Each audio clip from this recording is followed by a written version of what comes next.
হাদি, উসমান হাদি, যার যে ব্যক্তি তার মাথার মধ্যে গুলি চালিয়েছে, বাংলাদেশে সে অস্ত্র মামলায় গ্রেফতার হয়েছিল। অস্ত্র সহ গ্রেফতার হওয়ার পরে 3 মাসের মধ্যে সেই লোক জামিন পেল কি করে? কোন আদালত তাকে জামিন দিয়েছে? কোন অ্যাডভোকেট তার জামিন করিয়েছে? উসমান হাদির এই মামলা তদন্ত করতে গিয়ে এই তথ্যগুলো বের হয়ে এসেছে।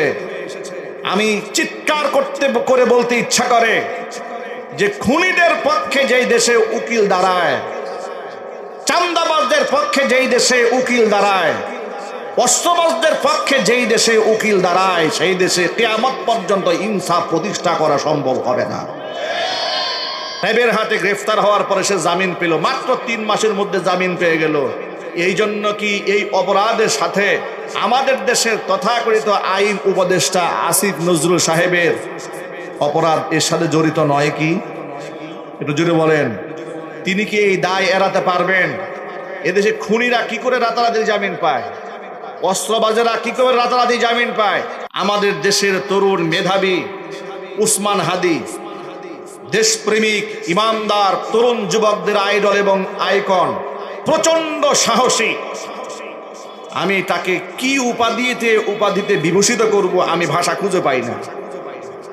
এমন একজন ছেলেকে প্রকাশ্য দিবালোকে মাথায় গুলি করার পরে আমাদের পার্শ্ববর্তী দেশের লোকেরা তারা এটা নিজেদের মিশন, নিজেদের ভীষণ হিসেবে আনন্দ উদযাপন করে। একটি স্বাধীন দেশ, লজ্জা, আমাদের শরম, এটা আমাদের লজ্জা যে আমাদের পার্শ্ববর্তী দেশের ওরা আনন্দ উদযাপন করে। এই যে গুলি করেছে এটা নাকি ওদের এজেন্ট, এটা ওদের নাকি এজেন্ট, এ কথা দাবি করে ওরা আনন্দ উৎসব করছে যে ভারত বিদ্বেষী একটার মাথার মধ্যে আমরা পিস্তল ঠেকায় গুলি করতে সক্ষম হয়েছে, এটা আমাদের মিশন। এইভাবে নাকি তারা অনেককে টার্গেট করেছে, একে একে ওরা ফেলে দেবে। এই জন্য আমি বলেছি যে 54 বছর হয়েছে দেশ স্বাধীন হয়েছে, কিন্তু স্বাধীনতার স্বাদ আজও আমরা পাই না।